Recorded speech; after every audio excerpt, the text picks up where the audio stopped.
Um, Miss Alice, aware naman po kayo that you're still under oath. Tama po ba? Yes po, Your Honor. And Sige, please go And ahead. Your Honor, I cannot disclose too much because I have 8 pending cases po at the court din po. Okay. And alam mo ba yung may mga statements kayo na nasabi nyo dati sa mga previous hearings in both the Quadcom and the Senate na naging natuklasan na kasinungalingan? Tama po ba? Anong pong statement po, Your Honor? Well, the nationality, your parents, and the like. Tama po ba? Hindi po, Your Honor. Okay. Pero now that we're here and almost closing on this na rin, willing ka ba na magsalita ng katotohanan sa Quadcom na ito? Your Honor, ano pong question po? Willing po ba kayo na magsalita ng katotohanan sa Quadcom na ito? Now na patapos na itong lahat. Opo, Your Honor, I have pending cases po at the court. So, anything po na sasabihin ko po dito sa Quadcom might use against me. So, Okay. opo. Alright. Pero even if na alam mo na may alam din yung Ministry of State Security, willing ka rin ba na mag-confess ng katotohanan sa Quadcom na ito? Your Honor, pa-specify ko po sana yung question po. Yeah. Para I know paano po din po ako makahelp po. Okay. Sige. I'd like to direct your attention po sa ating screen. Can we please flash? Kilala mo ba tong si Xie Jijiang? Hindi po, Your Honor. Hindi po. Okay. I'd like to put that on the record, Mr. Chair, na hindi po niya kilala the person in question na si Xie Jijiang. Nung nakarang mga hearings, and I'll just put this on the sideline lang because I will touch back on this one again, Mr. Chair. Nung nakaraang mga hearings, sinabi niyo po sa Senado and dito sa Congress na ikaw ay Pilipino. Tama po ba? Yes po, Your Honor. And sabi niyo din na dito kayo lumaki. Tama po ba? Yes po, Your Honor. Dito kayo ipinanganak. Tama po ba? Yes po, Your Honor. I have my Filipino birth certificate po. And dito din kayo, Pilipino din yung mga magulang ninyo po. Ang alam ko po, ang nanay ko po ay Filipina po. Okay. And yung tatay mo? Tatay ko po ay Chinese. Okay. Now, let's circle back a few years before, more recently, yung sa pagtakbo ninyo bilang mayor po. Ano ulit yung naging rason ninyo kung bakit kayo gustong or bakit kayo nagdesisyon na tumakbo bilang mayor ng Bamban? Your Honor, unang-una po, Short, ano silang, Miss? yes po, tatlo po kasi yung ano ko po, yung sagot ko po dyan. Isa po sa tatlo ay childhood dream ko po. Pangalawa po, sa Bamban po ko lumaki, gusto ko somehow makapag-share din po ng kung anong pong meron ako. Gusto ko rin po natulungan yung mga kababayan ko po. Pangatlo po, tinulungan din po ako ng former mayor din po namin sa town para sa kampanya din po. Okay. And saan kayo kumuha ng pondo para tumakbo bilang mayor? Your Honor, 37,000 po ang aming voters. Hindi po ganong kalaki. So, saan lang kayo kumuha ng pondo? Kasi kailangan ng pondo, di ba? Para magkampanya. So, saan kayo kumuha ng pondo? Your Honor, kumuha po ako ng pondo sa negosyo ko po. Okay. And itong negosyo is...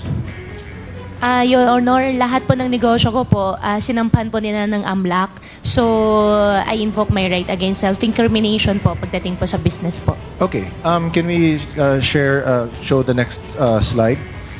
Gusto ko lang pakita. So, confirm niyo po, Miss Alice, na kayo po ito sa likod po ng Ford F-150. And yan si Cassie na nakasakay din ng Can-Am. Ano ba yan? Riker Sport 900? Your Honor, hindi po yung campaign. Yan po ay town fiesta po namin. Town fiesta lang. Opo. Okay. So, very interesting. Kasi from what I remember, kasi ako mahilig ako sa kotse, pero yung kotse ko is a 2003 Camry. And medyo may kamahalan din yung mga nakikita natin dito sa pictures. But sige na lang. So this was a fiesta naman din and very festive. Pero kayong dalawa yung nasa picture, tama po ba? Yes po, Your Honor. Okay. So you deny lahat ng mga funding na nakuha mo for your campaign galing sa sarili nyo, sa businesses. Yes po, galing po sa sarili po lahat, Your Honor. Okay.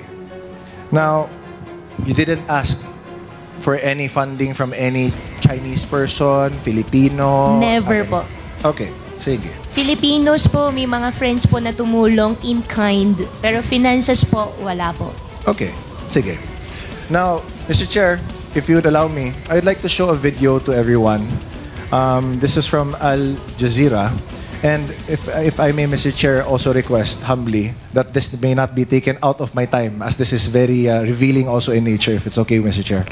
Certainly. Thank you, Mr. Chair. Congressman Almario, the better Almario. Anyways, please, Comsec, can we please play the video? 我接收到很多这个中国公安部和“一带一路”的这个机密啊，一些事情呢还和最高层那位呢有关系。我被送回中国一定会遭到灭口。 Wang Fugui met Sher in prison and says he witnessed an attempted attack on him. 60-70个泰国人对我们10多个中国人进行那个无差别的袭击。为什么知道是针对佘志江先生呢？是因为这些泰国人相互说话当中，就是有在找佘志江，那个时间是他律师会见的时间，然后所以说躲避了这一次袭击。 Thai prison authorities did not respond to our request for comment. Wang spent 5 years in jail battling charges related to credit card fraud before being found not guilty. He says he became good friends with Sher when they were placed in the same cell. He's now the custodian of many of the tycoon's alleged secrets. 他有在亚太上留下很多那个待解密的那些档案，目前受到他的那个授权所解密的那些内容只是部分的内容而已，但是这些内容涉及到了那些国安人员的名单。 He allows us to take a look. One file in particular catches our attention. It's a dossier about Guo Huaping or Alice Guo, former fugitive and embattled ex-mayor of a small town in the Philippines. Now in police custody, Guo is being investigated for alleged ties to scam operations and money laundering. He's also accused of being a Chinese spy. 菲律宾的这个郭华平呢，我用这个手机呢跟他通过话，当时呢还要。 Sher says Guo once asked him to help fund her political campaign.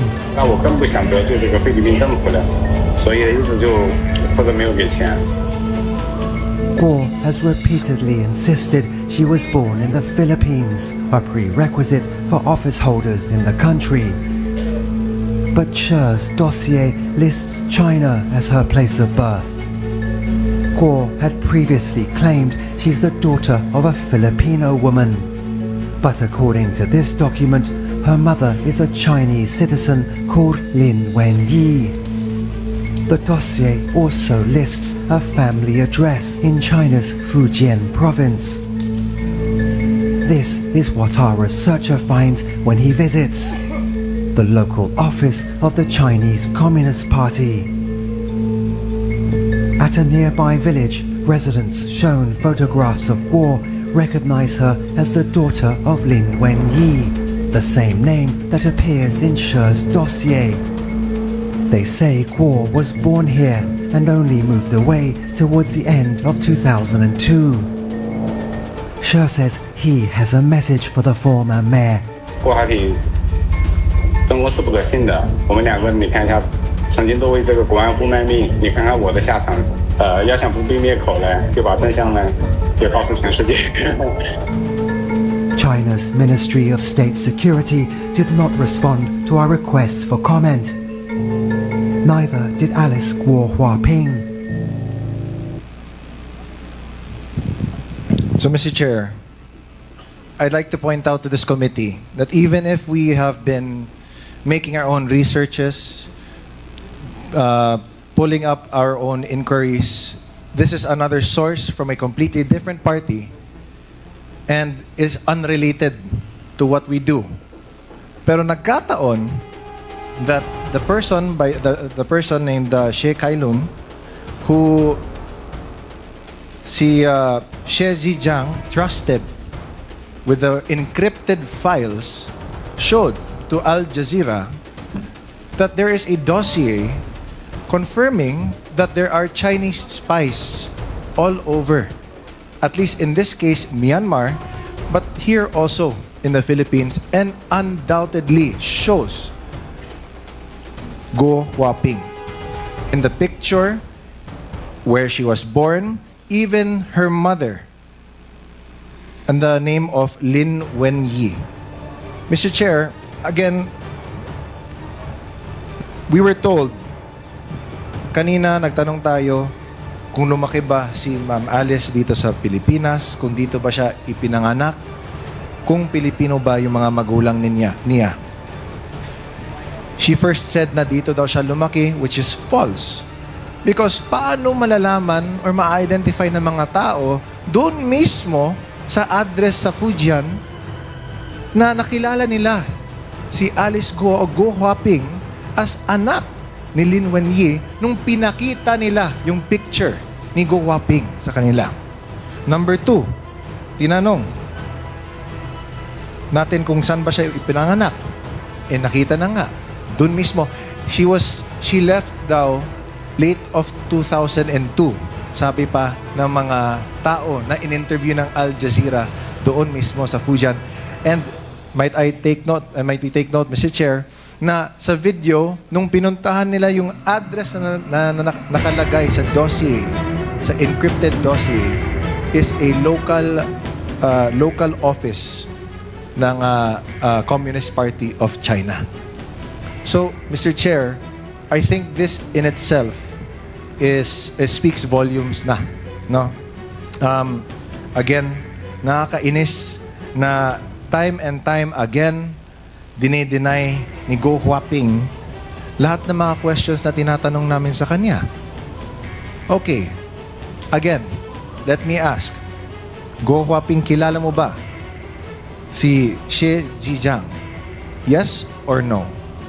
Your Honor, yung si Jijan na sinasabi niyo po, yan po ba yung pinakita niyo po kanina sa akin sa picture? Correct. Hindi ko po siya kilala. At sana po, Your Honor, Mr. Chair, makuha ko rin po yung details. Gusto ko po magdemanda. Hindi ko po sila kilala. Hindi natin madedemanda, Miss Alice, dahil kasi he's in jail in Thailand.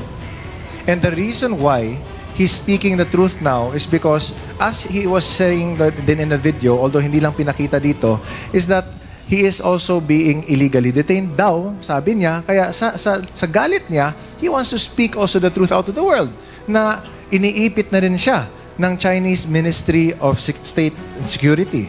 So, what does he have to lose? That's why nga sinabi nga niya sa inyo, Miss Go Huaping, na tell the truth. Don't fall to the same mistakes that he has done. Kasi nga, he also fears for your life. Remember, nung Senate hearing, na you mentioned na you didn't want to name names because you feared for your life. And because of that, the Senate granted you security and asylum within the PNP's compound. Ngayon, na nag-executive session na kayo, sabi ng Senate na there was nothing to go about except for one name na hindi pa din namin alam. But if we look at it, there is no doubt, kitang-kita na.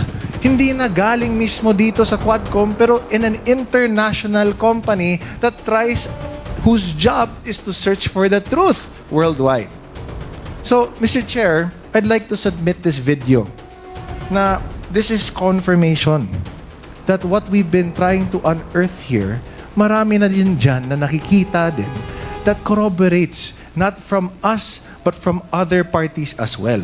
Which also means that this Quadcom should also be the avenue for which other people should also go to us to reveal more of the truth kasi kailangan din natin yung kompletong katotohanan.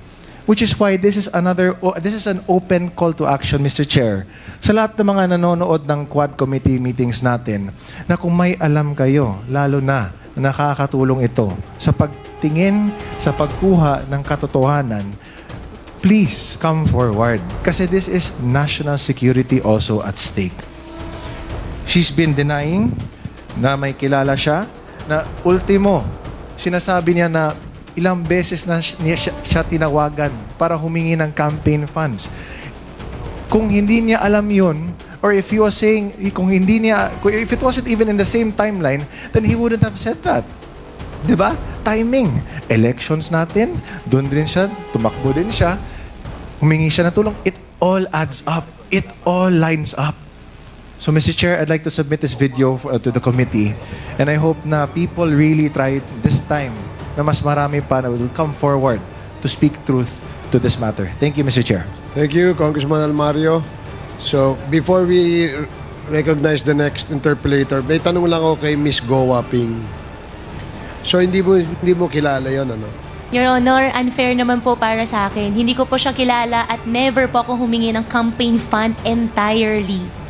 Never po ako humingi ng campaign fund during my campaign period.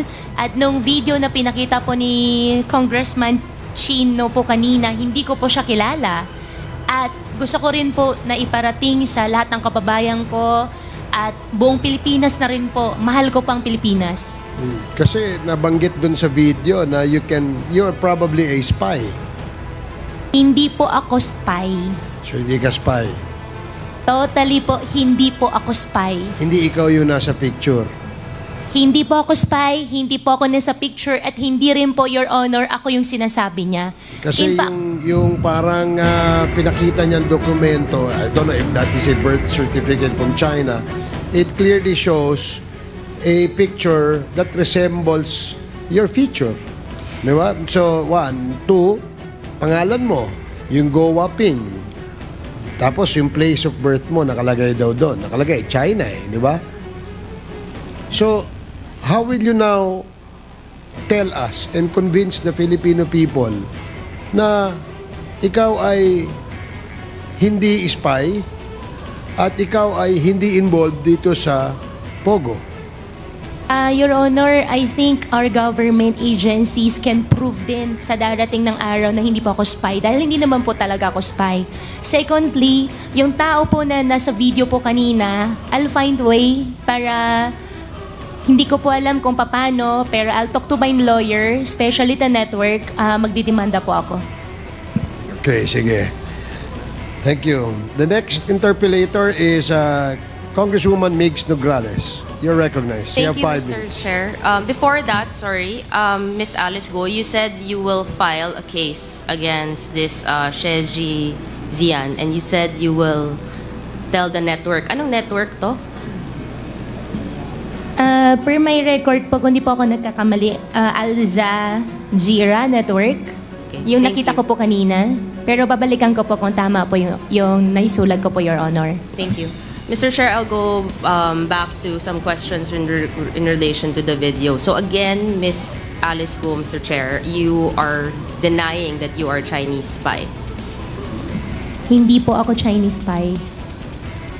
Well, Mr. Chair, wala naman atang spiya na mag-aamin na spiya siya. No. So, it really begs the question. But anyway, alam nyo ba, Miss Go, na itong si She Ziyang na umamin na Chinese spy siya, na sinabi naman niya, kilala ka niya, ay inamin niya na dito siya na-recruit sa Pilipinas. Your Honor, I cannot answer your question dahil hindi ko po siya kilala. So, to put on record, Mr. Chair, this video showed mahaba kasi to, it's an excerpt of the video, that inamin niya na recruited siya dito sa Pilipinas. In fact, can we show lang na nagpakita siya ng picture na nandito siya sa Pilipinas. I think it's one of the recruiters. Kung pwede lang natin mapakita yung picture na yon.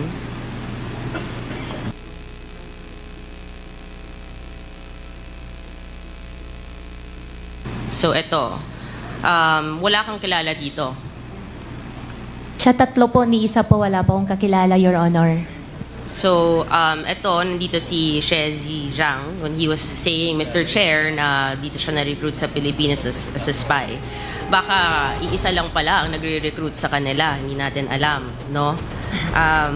And again, babalik natin doon sa picture na pinakita sa video. Yung next slide, please. And again, You confirm this is not you, Miss Alice Guo? Your Honor, hindi po ako yan. This is not you. Okay. Ang katanungan ko, Miss God, because you're saying that hindi mo kilala at dedemanda mo, ano naman mabe-benefit din nitong si She Zhang to name you? Your Honor, I think it's better for you to ask him. Kasi siya po yung naglabas ng video, so siya po nakakaalam ano makakapag-benefit po sa kanya. Definitely, hindi po ako spy. Okay. Relax ka lang. Bakit ka galit?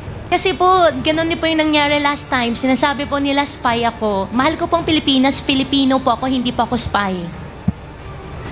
Okay, relax lang. Relax ka lang. Diba? You don't have to be so riled up if you know the truth. Right? So, you categorically will keep denying what She Zhang is saying. Right? He mentions na pinanganak ka sa Fujian, China. And na nanay mo si Lin Wenyi. Correct? Allegations po niya yun, Your Honor. And who is Lin Wenyi? Your Honor, Lin Wenyi is the partner of my father. And about my citizenship naman po, I think there is already I'm not asking court anything about na your po. citizenship. I'm just asking who Lin Wenyi is. Pinapangunahan mo ako sa mga questions ko. Hindi ko naman tinatanong. Masyado kang defensive. You know, mga actuations mo, medyo, it's showing something, Miss Guo. So, etong address mo na pinakita, pakita natin yung picture ulit. Yung address nito, Mr. Chair, is apparently the local address of the Chinese Communist Party. Sigurado ka, hindi mo nami-miss to? Walang memories? Never ko po nakita, Your Honor. Baka lang, may emotional ka ngayon eh. Baka lumabas ang emotions mo dito. Your Honor, emotional po ako dahil unfair po para sa akin para sabihan po ako na spy po ako. Okay, I'm asking about your house now. So, eto, Your Honor, that's not my house. okay, this is in Fujian. Balik lang natin sa last hearing na meron pinakita si Congresswoman Luistro, no? Yung nagko-congratulate yung people of Fujian sa kanya. So, kung hindi ka taga dito, at mukhang taga dito naman yung sinasabi nilang bahay nila, bakit naman din? Pakita nga natin ulit. I think we have that, no? That the people of Fujian was congratulating the first mayor na naging mayor dito. Yan. We have a translator here. Do you understand what is written? Yes, this is like congratulating for winning as the mayor. Okay, and then these are the people who prepared this congratulatory page. Those are the people, yung mga Below. pangalan. Yes po. Baka kunin natin, Mr. Chair, yung mga pangalan na yan. Yeah, can you please post it again? Yan. Oh. Sino-sino yan? It is from Jinjiang, Jinjingshen. Yeah, it's an association of the hometown. It's in Jinjingshen. Which is in Fujian, I think. Yes, it is. Which is basically where what we saw in this video, Mr. Chair, kung saan talaga sinasabing galing ang si Miss Alice Guo, no? And then itong si Lin Wenyi na tinatanggi naman po ni Miss Alice Guo na hindi mo nanay, no?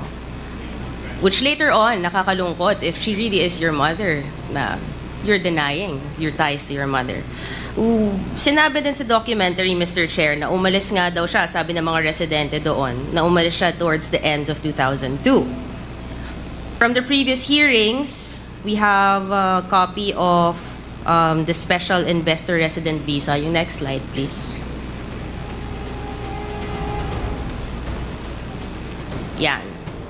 Na dependent siya ni Lin Wenyi. Galing nga sila from Fujian.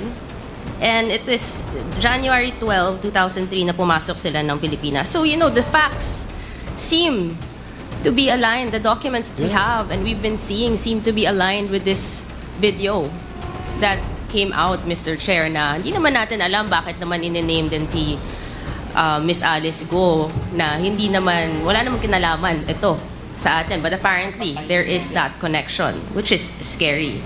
We go back to Lin Wenyi, which you have said this is the partner of your father, your Chinese father. Yes, Your Honor. Yes. And you said naman na you will only be into business with those you're very close with and those you trust, correct? Yes, Your Honor. Yes, you said that last hearing. And yung lumabas nga yung mga corporations, makita natin, pakita natin yung almost similar to the table that we showed last hearing or 2 hearings ago. Ito yung mga corporations mo. Ang daming beses lumalabas nga nitong si Lin Wenyi na lahat ng mga kasama sa corporations na yon are actually family members of yours. Your brother, your father, right? And ngayon, nanay niya. Itong Lin Wenyi. So it is a family corporation. So, Miss Alice, itong nangyari dun sa video, meron sinasabing yung Yatay Group. Ito yung company ni Mr. She Zhizang. And actually, itong business ni She Zhizang ay katulad ng mga negosyong tinayo mo sa Bamban, Tarlac. There's a picture na alos magkapareho siya. And do you know that itong si She Zhizang, linked yung mga businesses niya, kaya nga siya nasa Thailand ngayon with human trafficking, extortion, and cyber scams, which are the very same crimes na tinitingnan natin ngayon, Mr. Chair, na nangyayari sa mga illegal POGO operations dito. If I may be allowed to play an excerpt of that video again, Mr. Chair, to show what's happening in Myanmar. Please proceed.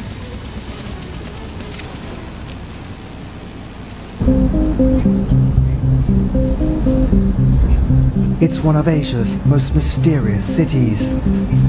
A pulsing boomtown in a war-torn region of Myanmar. You can see really just how close it is to Thailand, with just this tiniest river that separates them. Across the border is Yatai New City. Once a sleepy rural town, it's been transformed by vast sums of Chinese money. Judah Tanner used to run a school near where the neon-lit buildings now stand. It really is Myanmar's version of Las Vegas or Macau. Just a few years ago, it was rice fields and cornfields. Basically overnight, we've just seen it erupt into this city that just goes as far as the eye can see. It's Lunar New Year.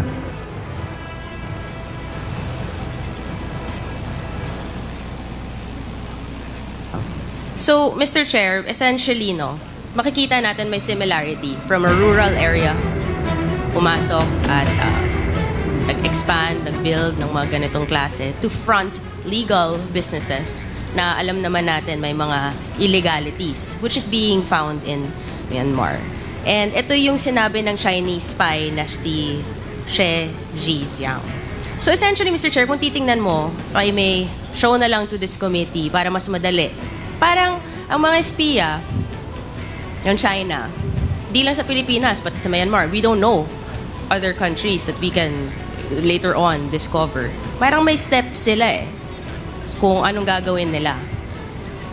Parang, ito, step 1, pumili kayo ng bansa. Halimbawa, itong Philippines sa atin, Myanmar, Thailand. Step 2, pumili ng lugar na pagtatayuan ng mga industrial complex, which we have seen in Porac, Pampanga, and in Bamban, Tarlac. Step 3, maghanap ng mga dayuhang Chinese na mumumuhanan na tutulong magtayo ng negosyo. Kita natin, itong yung kapatid ni Michael Yang, nakatanggap halos 2 billion pesos mula 2018 hanggang 2021. Si Zhang Yujin, na nakita natin guilty sa Singapore para sa kasong money laundering na incorporator ng Baofu. At yung si Jiang Zonggu, Yung ama ni Alice Guo, na incorporator din, na sinasabi nga niya, yun ang simula, di ba? Na nagpondo rin sa kanya sa mga businesses.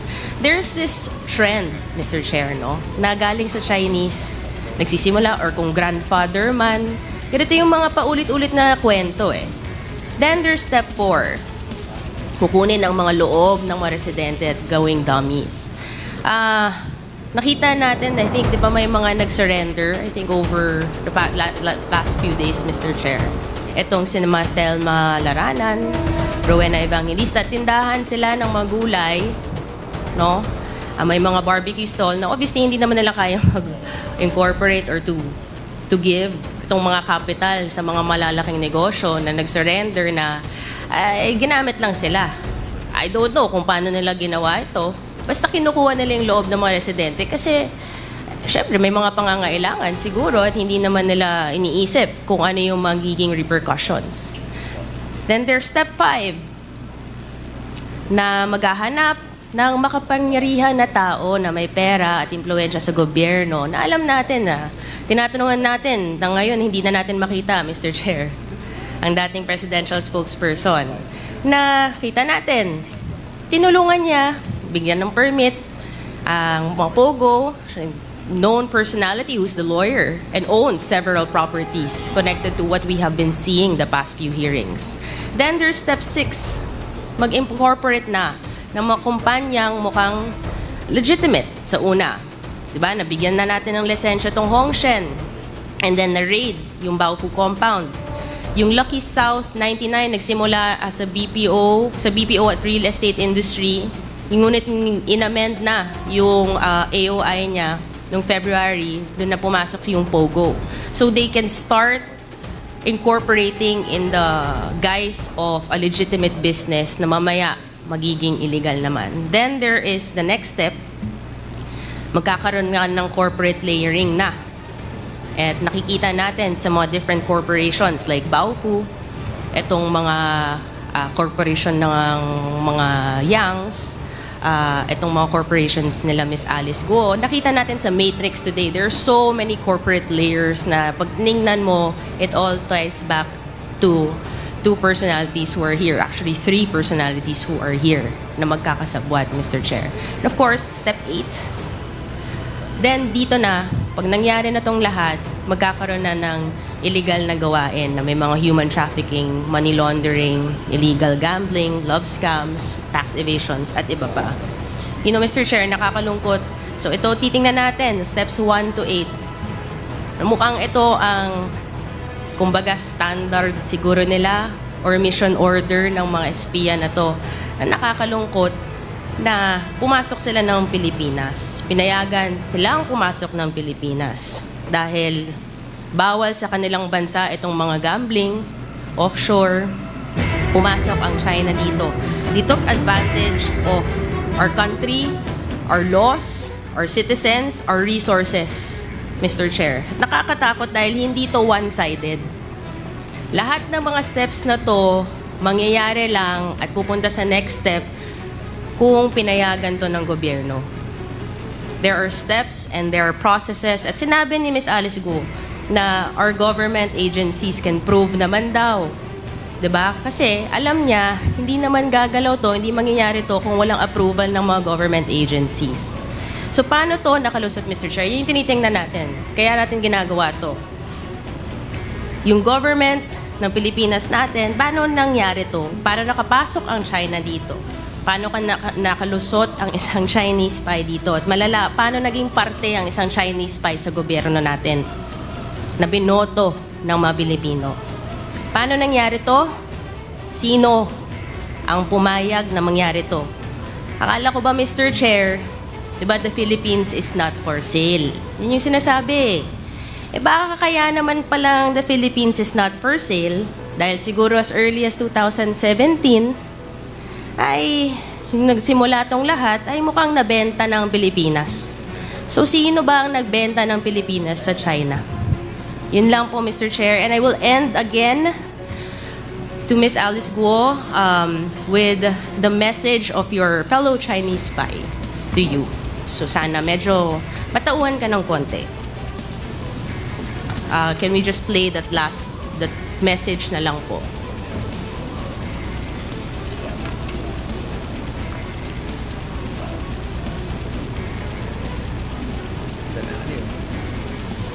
Hindi, meron pa eh. Yung last part.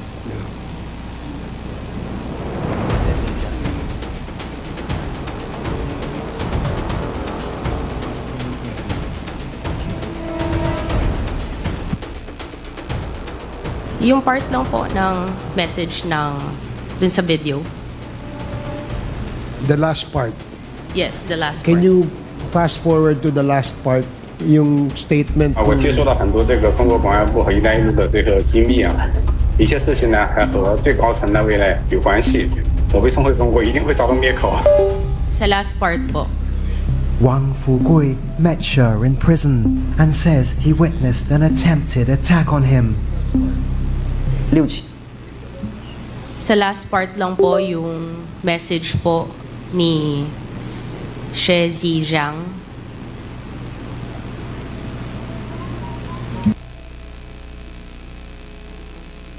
啊，我接收到很多这个中国公安部和“一带一路”的这个机密啊，一些事情呢还和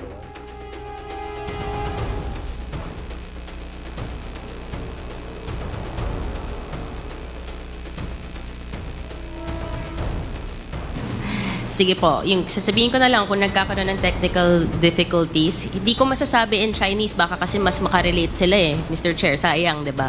Pero, But there was a English translation Yes. sa baba eh. oo. Nasa last part kasi siya eh. Ayan, ayan. Ayan po.